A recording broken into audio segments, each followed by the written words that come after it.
Ball had some time to digest just how abruptly that Philadelphia Phillies 2025 season came to an end after such a great regular season. Obviously, losing losing that 4 game set to the Los Angeles Dodgers in the NLDS. They dropped the first 2 at home, the Phillies did, at Citizens Bank Park. Won game 3 on the road in LA, but then lost that extra inning game in game 4 to get eliminated and to end their 2025 season. Tough loss, but now we can kind of shift our attention towards the offseason and what the outlook for this team is moving forward and how this team could look in 2026. It could look a lot different.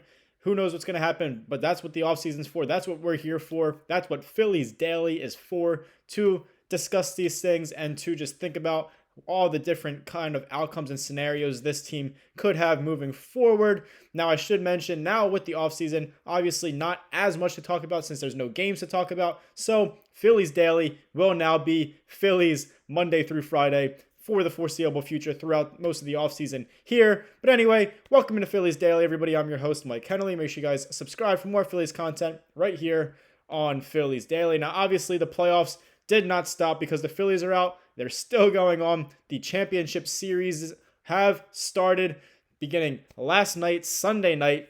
The ALCS kicked off between the Seattle Mariners and the Toronto Blue Jays.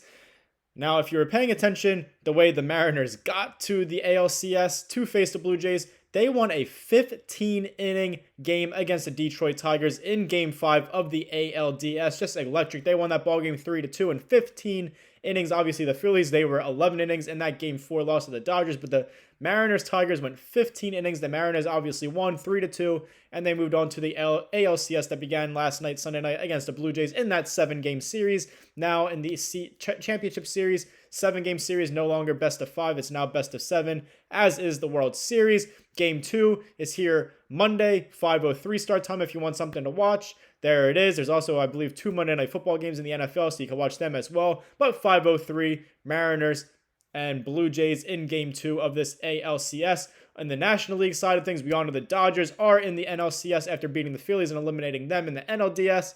And then the Milwaukee Brewers beat their division rival Chicago Cubs as well in the NLDS to move on and face the Dodgers. That begins here tonight on Monday as well, Game 1. So that's a little bit of a playoff update for all of you who still care about Major League Baseball, even though our Philadelphia Phillies are no longer in it. But again, fun time, a tough way to end the season, but off-season's fun, especially when you're a team that is good, that is competing for championships like the Phillies. They've obviously made the playoffs each of the last 4 seasons, made it to the World Series in 2022, 1 win away from a consecutive World Series appearance in 2023, won the NL East 2 straight years in 2024, and then 2025 obviously came up short, and their season ended a lot sooner than they would have liked the past 2 years, but still, they have that mindset, they have that kind of team that can make a deep playoff run and a World Series championship run. So the offseason, that's always fun to see. Who you let walk, who you bring in via free agency, via trades, new coaching, whatever it may be. And that's what we are going to be discussing all offseason long here on Phillies Daily. One of the more notable names that is all of a sudden going to be hitting the free agent market is veteran outfielder, first baseman Cody Bellinger. Cody Bellinger, he spent 2025 with the New York Yankees. They obviously were eliminated early as well in the ALDS, just like the Phillies were in the NLDS. Cody Bellinger spent the season with the Yankees. He's been having a resurgence of his career the last 2 or 3 years now between the Chicago Cubs and now the New York Yankees. He is set to opt out of his player option here that was for 2026 with the Yankees. He's planning to be a free agent after opting out of that player option. Now, that was a $25 million player option for 2026. So obviously, Cody Bellinger is betting on himself to make more than that on a new contract, on a multi-year contract. He's going to have a lot of suitors. He's a very good player. He's had a lot of success prior in his career. A couple years where he wasn't that great, but now obviously the past couple of years, he's looking more of like that player when he first broke into the league.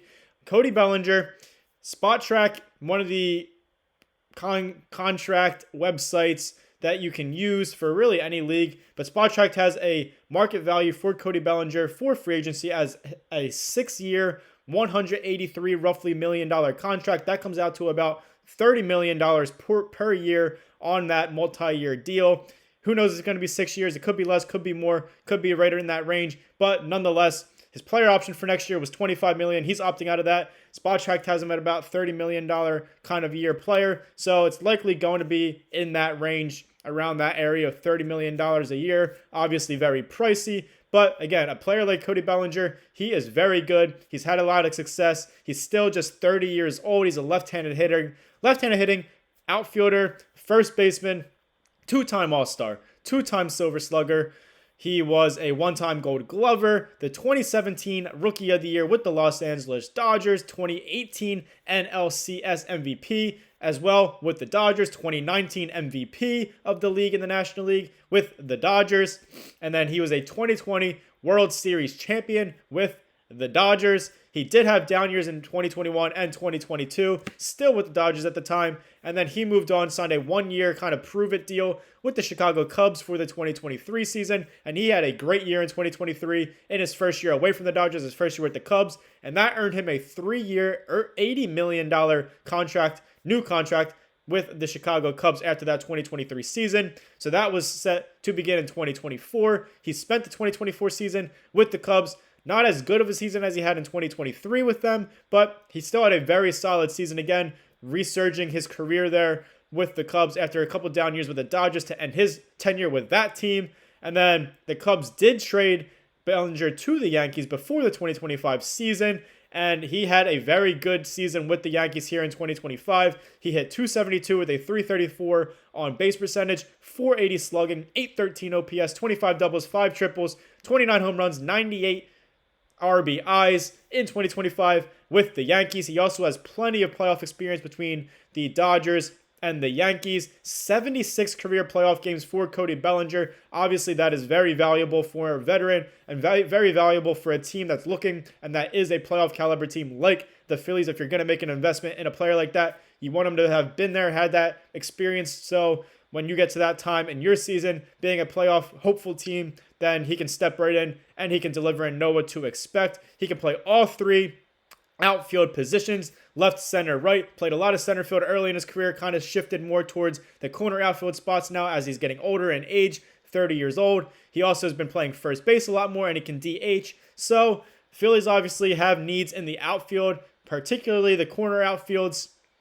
You can sign a guy like Cody Bellinger. It's going to be pricey, but he can fill that immediate need. He could also play first base. Bryce Harper has said in the past that he is willing to move from first base back to his outfield position in right field, where he spent the majority of his career, for the right guy. And I'm sure if the Phillies were able to bring in a guy like Cody Bellinger, Bryce Harper would have no issue playing some right field, if that may be. But Cody Bellinger can still play the corner outfield spot, so Harper could still stay at first base. Or you could have these guys rotating between DHs at times as well, with their bats, with their power ability, with their hitting ability, their offensive prowess. So it's somebody to think about, somebody that is going to be hitting the free agent market. That definitely should have, the Phillies should definitely be interested in. Still going to be pricey. He's 30 years old, but he's a guy that can definitely help you win now and win a World Series championship with the kind of team. Even though the team may look different next year for the Phillies, they still have players in place that should be a playoff caliber, World Series caliber team in 2026, even though we could see a lot different team on the field there. Another guy that you may not know as much about that the Phillies have been linked to early here is Japanese phenom. Yes, another Japanese star is set to come over to the major leagues, and this time I'm probably going to butcher his name, but it's Munetaka Murakami from the NPB League. Major League Baseball. He is going to be posted to Major League Baseball here this winter. He's a corner infielder in Japan, left-handed hitter, right-handed thrower, 25 years old, so he's still young, Murakami. He will be posted for all MLB teams this winter, as I said. Youngest player in NPB, that's the Japanese League history, to win the Triple Crown. That was back in 2022. He was just 22 years old at the time. The Triple Crown, you lead the league in batting average, home runs, and RBIs. He had 56 home runs in 2022 as a 22-year-old when he won that Triple Crown. Single season record, 56 home runs for a Japanese-born player. So just an incredible year. That just shows you the kind of player he is. He has like 250 or so career home runs over there at 25 years old. So he's a power hitter. He's a slugger. He's the kind of guy that can change your offense and add a whole new dynamic to your team. Now, the Phillies, the Yankees, the Mets, and the Mariners were 4 of the first teams listed as potential suitors and most aggressive to land Murakami once he's posted this winter for MLB teams to bid on. Obviously, teams like the Dodgers as well, the Giants and Red Sox have been linked as well. So we'll see. The Phillies have been trying to get into this Japanese market for some time now. They were in on the Dodgers players Sasaki and Yamamoto before they both ended up in LA. A lot of these players from foreign countries, especially from Japan, know New York, they know LA, and those are the teams they kind of go to. We saw Shohei Ohtani obviously went to the Angels, then the Dodgers. Some guys have gone to the Yankees in the past. The Phillies are trying to get in that market, and they are one of these top suitors so far early on for Munetaka Murakami. We'll see what happens, but he is definitely a guy that fits a need for the Phillies in the corner infield. Could fit a need, I should say. You know, I did mention that Bryce Harper has said in the past he would be willing to move back to the outfield for the right price, for the right guy. And this guy, Murakami, he is the kind of guy that he would probably be willing to do that. Young, 25, he's got power, he's a good hitter over there, and he can change your lineup and be just a really great addition to any lineup. Also, we don't know, we've seen Alec Boehm's future at third with the Phillies be up in the air in the past here, as early as earlier this season. We saw that as well. Teams have been calling around. The Phillies were reportedly looking to trade him at times. We'll see what happens with Alec Boehm in the future. Who knows? Again, going to be a wild offseason here in Philadelphia surrounding the Phillies. Team can look a lot different, but Murakami, he can come in, play the corner infield. He could be DHing as well for the Phillies if they decide to move on from Kyle Schwarber. That's what we'll get into here in just a moment as well. But Phillies among the early suitors for one of these next Japanese stars to come over to the major leagues. We'll see what happens. Again, just some early names to look at. I'll be probably talking about these names as the offseason goes on, taking deeper dives into these players, but just some early rumors, some early links to the Phillies. Now, obviously, the Phillies season is over, so what's next for the Phillies? Again, gonna probably look a lot different in 2026. You can't keep running this same team back year after year after they failed to win a World Series championship. Got there in 2022, lost to the Astros, 1 win away from getting there again in 2023, losing to the Diamondbacks in 7 games in the NLCS, and then won the NL East for the first time since 2011 in 2024. Obviously lost in the NLDS way earlier than expected to the Mets. Won the NL East again this year in 2025, and then lost in 4 games to the Dodgers, the defending World Series championship Dodgers. So you just can't keep running this team back. Obviously, they can't win a World Series together. They're getting older. They have some key free agents. We all know Kyle Schwarber, JT Realmuto, Ranger Suarez are their top 3 agents ready to hit the market, as well as some other guys. But those are the top 3. So my quick offseason thoughts here. I'm obviously going to be taking much deeper dive into the Phillies offseason outlooks, into these certain situations, these certain players, these certain free agents, all these kind of things as we go on. But my quick offseason thoughts here, just to begin this offseason, are to move on for Rob Thompson. Fire Rob Thompson. Listen, I like Rob Thompson. He has made some questionable decisions in the regular season and the playoffs in his tenure since taking over in 2022 with the team. Obviously, he's brought them to 4 straight playoff appearances, but has failed to win the World Series with this championship caliber team, and has failed. They just kind of regress in the playoffs each year, and it's not good. It's just time to move on from them. There's some guys out there. Bruce Bochy's been a popular name early on if the Phillies decide to move on for Rob Thompson. We'll see what happens. I don't know if they will, but I would. I think it's time to. We saw, if you're a college football fan, especially in the area here of Pennsylvania, Penn State moved on from their head coach, James Franklin, on Sunday yesterday after losing 3 straight for the Nittany Lions of Penn State football. Obviously, he has been around for 12 years as their head coach. He can't beat the big teams, the big name teams, win those big games. And it's kind of almost similar to Rob Thompson here. He's just failed to win in the playoffs, and it's just got to move on here, in my opinion. So fire Rob Thompson, trade Nick Castellanos if you can. He's got 1 more year left on his deal.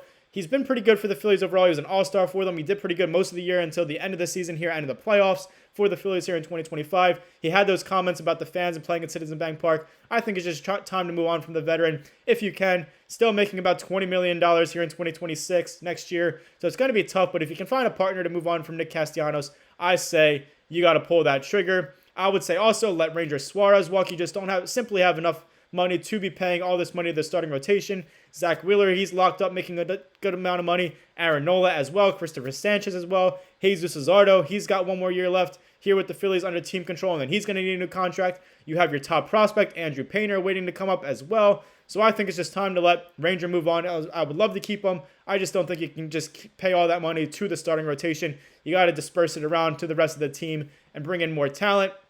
So I would let him walk, bring up Painter. That's your 5 starters for 2026 if Zach Wheeler is able to come back. Wheeler, Sanchez, Nola, Luzardo, Painter. If not, you still have Taijuan Walker around for another year. And there's always other guys that you can bring in via free agency if need be. For a cheaper, I would bring up their top prospect in the outfield, Justin Crawford. Obviously, they needed a different looking outfield, so bring him up. He killed it in AAA last year. He should have been caught up, in my opinion, during the season. He was not. It's time for him to come up and show what he can do at the big league level. All he's done is hit in the minors throughout his career since being a first-round pick a few years ago. It's his turn to try to prove himself here in the majors, so I would bring him up. I would re-sign JT Realmuto. I've been saying they should let him walk. He's going to be 34, I believe, 35. One of those to start next year.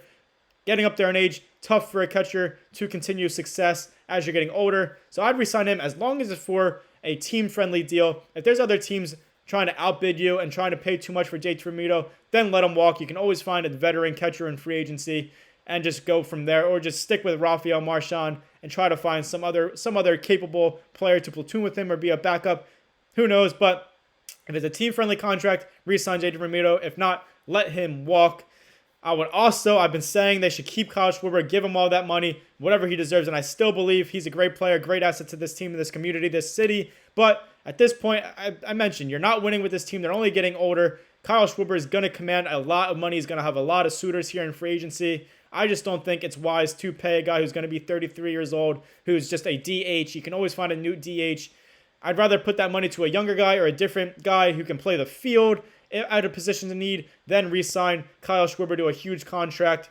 So I would let him walk, and you could always bring in a guy like I mentioned. Cody Bellinger is an option for a guy who can come in, play some DH, play in the field, and put up those power numbers as well. The Japanese player that's being posted, Murakami, he could be an option as well to put some money towards. Pete Alonso with the Mets, first baseman, he could use that contract. He could probably DH for the Phillies as well. So there's other players as well. We'll take a deeper dive throughout the offseason, as I said. But move on from Kyle Schwarber. And I would bring back Harrison Bader. We saw how good he was after the Phillies acquired him at the trade deadline from the Minnesota Twins.